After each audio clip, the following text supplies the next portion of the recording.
जीवन में असंभव कुछ भी नहीं है। जब जागो तब सवेरा होता है।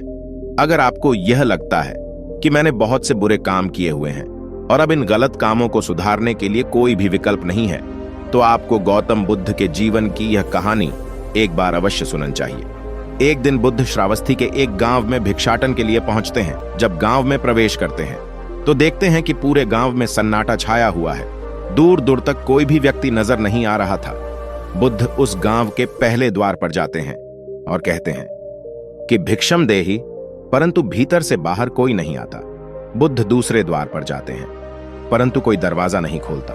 तीसरे द्वार पर जाते हैं, परंतु उस द्वार से भी कोई व्यक्ति बाहर नहीं आता। फिर अचानक से एक दरवाजा खुलता है, जिसमें से एक व्यक्ति बाहर निकलता है।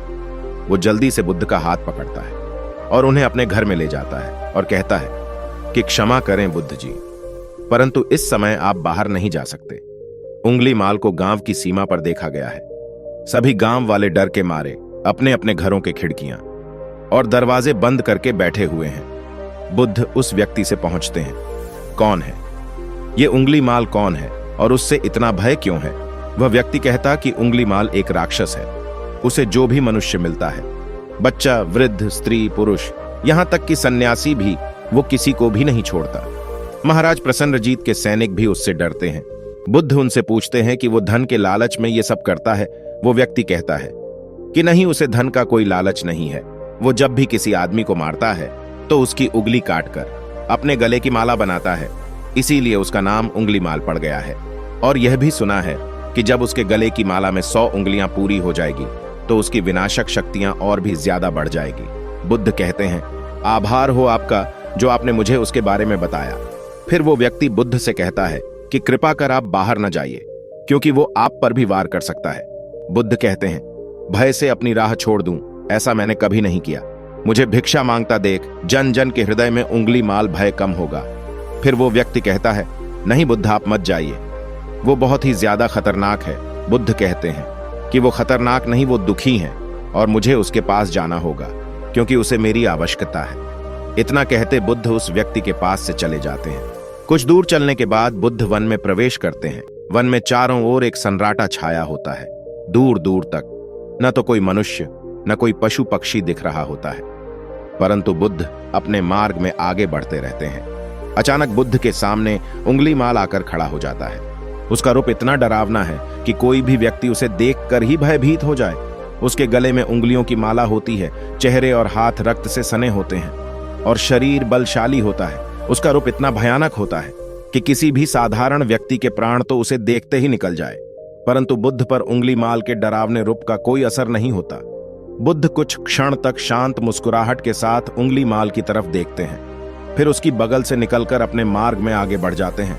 बुद्ध को ऐसा करते देख उंगलीमाल को यह समझ नहीं आता कि उसके साथ ये हो क्या रहा है।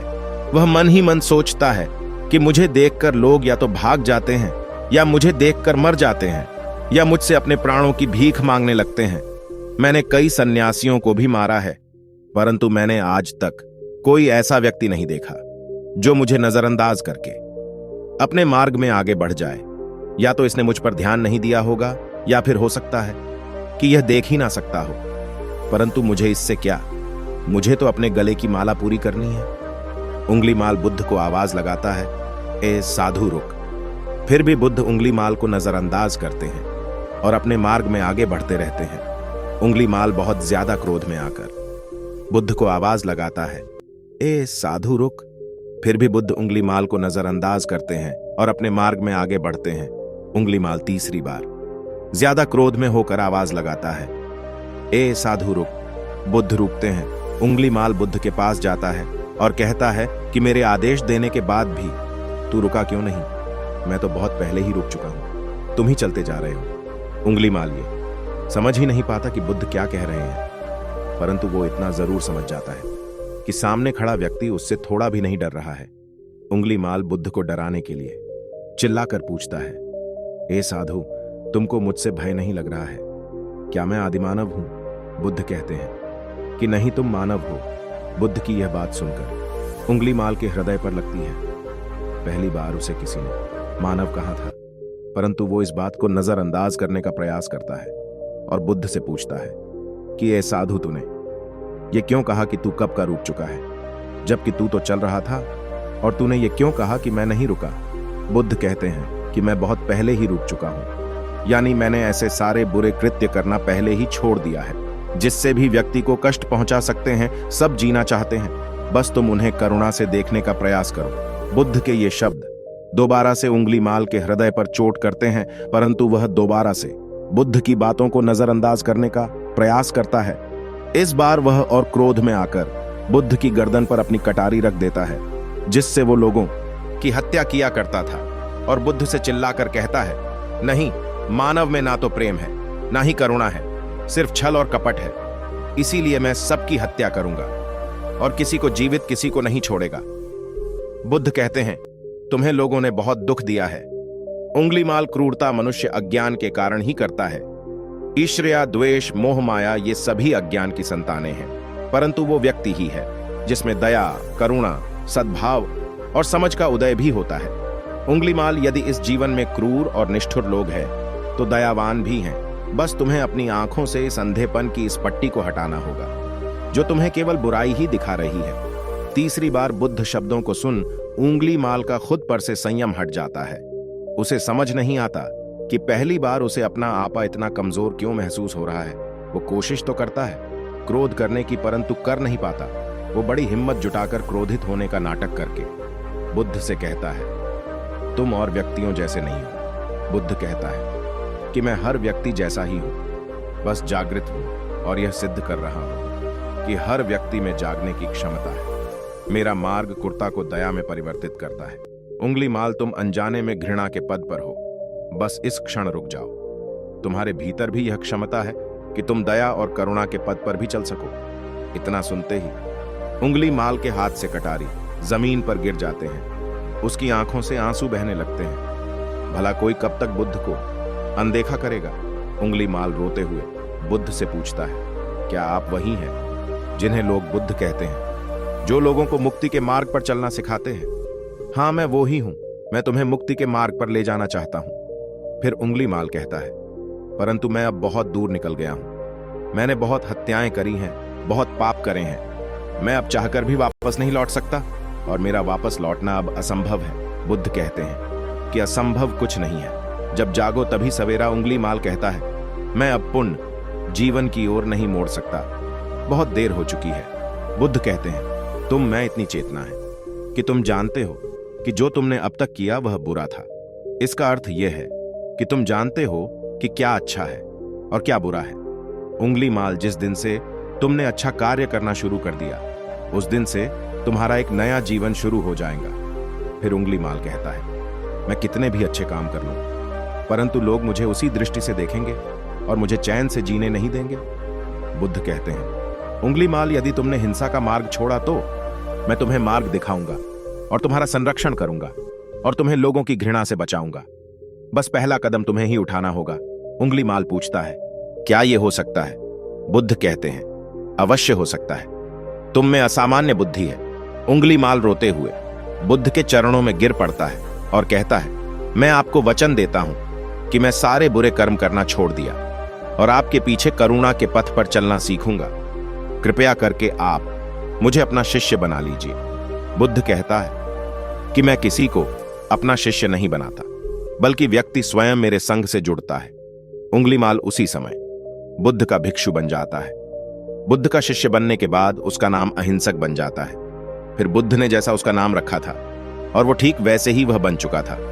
जब अहिंसक प्रथम बार अन्य भिक्षुओं के साथ एक गांव में भिक्षाटन के लिए जाता है तो गांव के कुछ लोग उससे बदला लेने के लिए उसे लाठी डंडों से पीटने लगते हैं। जब ये बात बुद्ध को पता चलती है तो वे तुरंत उसे बचाने के लिए उसके पास पहुंचते हैं और अपने शरीर को उन लाठी डंडों के बीच में ले लेते हैं जो अहिंसक को पड़ रहे थे। बुद्ध को देखकर वे गांव वाले डंडे और पत्थर मारना बंद कर देते हैं। सभी लोग बुद्ध से कहते हैं, बुद्ध, क्यों आप इस हत्यारे उंगलीमाल की रक्षा कर रहे हैं? न जाने कितने लोगों की जानें ली हुई है। इतने में बुद्ध कहते हैं, अब यह उंगलीमाल नहीं है, बल्कि अब इसका नाम अहिंसक है। अब यह आपकी ही तरह एक मानव है। वे गांव वाले कहते हैं, ऐसा आदमी कभी नहीं बदल सकता। बुद्ध कहते हैं, यह बदल चुका है। बस आप सब लोग इसे अपनी पुरानी दृष्टि से देख रहे हैं। यदि उंगली माल होता तो क्या आप में से किसी में भी इतना साहस या बल होता कि कोई इसे एक उंगली भी लगा सके? ये आपका हर वार खाता रहा और इसने आप पर कभी पलट कर वार किया नहीं ना? क्या ये परिवर्तन आपको नहीं दिखा? आज इसने अपना लहू बहा के अपने सारे बुरे कर्म धो डाले हैं। आप लोगों के द्वारा इतनी मार खाने के बाद भी इसकी आंखों में आपके लिए क्रोध नहीं है। क्या ये बदलाव आपको नहीं दिख रहा है? यह तो बदल गया, परंतु आप कब बदलोगे? इतने में से उन गांव वालों में से एक स्त्री कहती है, यह परिवर्तन मैंने स्वयं देखा है। वो स्त्री गांव वालों से कहती है, आप में से कौन ऐसा है जो दूसरों के दुख में दुखी हो, दूसरों की पीड़ा सहन ना हो, तो उसे हर प्रकार की सहायता प्रदान करें। और ऐसा इस भिक्षु ने किया है। 2 दिन पहले एक व्यापारी अपनी पत्नी को लेकर जा रहा था और उसकी पत्नी प्रसव पीड़ा से व्याकुल थी। तब मैं पास से ही गुजर रही थी, इसीलिए मैं भी दौड़ी दौड़ी गई। स्त्री की पीड़ा बढ़ती ही जा रही थी। घना जंगल होने के कारण उसे कहीं ले जाया भी नहीं जा सकता था। तब यह भिक्षु वहां आ पहुंचा और इसने मुझसे पूछा कि क्या हुआ बहन। मैंने इसे बताया कि यह स्त्री प्रसव पीड़ा में है और इस घने वन में हम कुछ कर भी नहीं पा रहे। तब तक यह कष्ट भोगेगी, कहीं इसके और इसके बच्चे के प्राण ना चले जाएं। फिर इस भिक्षु ने मुझे कहा कि ऐसा नहीं होगा, मैं अभी अपने गुरु के पास जाऊंगा, वे अवश्य ही कोई मार्ग दिखाएंगे। इतना कहकर यह भिक्षु दौड़कर वहां से चला गया। बुद्ध कहते हैं कि फिर व्यथित हो अहिंसक मेरे समक्ष आया और मेरे पैरों में गिरकर कहने लगा, बुद्ध, एक स्त्री गहन प्रसव पीड़ा में है और उसकी पीड़ा बढ़ती ही जा रही है। कहीं मां और बच्चे को कुछ हो ना जाए। ये सब सुनकर बुद्ध ने कहा कि दौड़ कर जाओ और उससे कहो, बहन, जिस दिन से मेरा जन्म हुआ है मैंने जानबूझकर किसी भी प्राणी को कष्ट नहीं पहुंचाया है। मेरे सत्कर्म तुम्हारा सुरक्षा कवच बने और आपके शिशु की रक्षा करे। अहिंसक ने मुझसे कहा, परंतु यह तो असत्य होगा बुद्ध। सत्य तो यह है कि मैंने आज तक बहुत से प्राणियों को कष्ट पहुंचाया है। यदि मैंने ऐसा कहा तो वे माता और शिशु उसी समय प्राण त्याग देंगे। फिर बुद्ध ने कहा, तो तुम जाओ और उस स्त्री से कहो, बहन, जिस दिन से मेरा एक नया जन्म हुआ है मैंने सभी बुरे कृत्य को त्यागा है और उस दिन से मैंने किसी भी प्राणी को कष्ट नहीं पहुंचाया है और मेरे सत्कर्म आपका सुरक्षा कवच बने और आपके शिशु की रक्षा करे। फिर अहिंसक ने बुद्ध से पूछा कि क्या मेरे सत्कर्म उन्हें बचा लेंगे? बुद्ध ने कहा कि अवश्य, यह तुम्हारी अपनी कमाई है। या तो तुम इसे अपने लिए बचा कर रखो या फिर किसी पराये पर खर्च कर दो। अपने कमाए सत्कर्म को किसी पराये पर न्योछावर करने से पहले अहिंसक ने एक क्षण नहीं सोचा और वो उसी समय उस स्त्री और उसके शिशु की जान बचाने के लिए वहां चला आया। वह स्त्री कहती है कि हां, यह भिक्षु दौड़कर वहां आया और अभी भी वो स्त्री गहन पीड़ा से जूझ रही थी। इसने अपने दोनों हाथ जोड़े और आंखें बंद करके कहने लगा, बहन, जिस क्षण से मैं भिक्षु बना हूं उस क्षण के बाद मैंने कोई भी ऐसा कृत्य नहीं किया जिससे किसी प्राणी को कष्ट पहुंचे। मेरे सत्कर्म आपके लिए सुरक्षा कवच बने, आपकी और आपके शिशु की रक्षा करे। और इतना कहते ही उस स्त्री ने अपने बच्चे को जन्म दे दिया। फिर बुद्ध कहते हैं कि दूसरों के दुख से दुखी होने वाला यह व्यक्ति अहिंसक कैसे किसी को दुख दे सकता है? यदि यह भिक्षु मन का सच्चा ना होता तो वह स्त्री कब के अपने प्राण त्याग चुकी होती। फिर अहिंसक ने बुद्ध से कहा है कि इन्हें मत रोकिए, बुद्ध, इन्हें मारने दीजिए और तब तक मारने दीजिए जब तक कि इनके मान का क्रोध शांत ना हो जाए। फिर बुद्ध अहिंसक को कहते हैं कि कर्म और गुणों के भंडार हो तुम, आज तुमने अपने नाम अहिंसक को सिद्ध कर दिया है। बुद्ध और उस स्त्री की बात सुन वे सब गांव वाले कहते हैं, आप सही कहाँ रहे हैं, बुद्ध अहिंसक बदल चुका है और हमसे ही देखने में भूल हो गई थी। इस कहानी से हमें यह सीखने को मिलता है कि लोग सोचते हैं कि उन्होंने बहुत सारे गलत काम किए हुए हैं अब इन गलत कामों को सुधारने के लिए और कोई भी विकल्प नहीं है।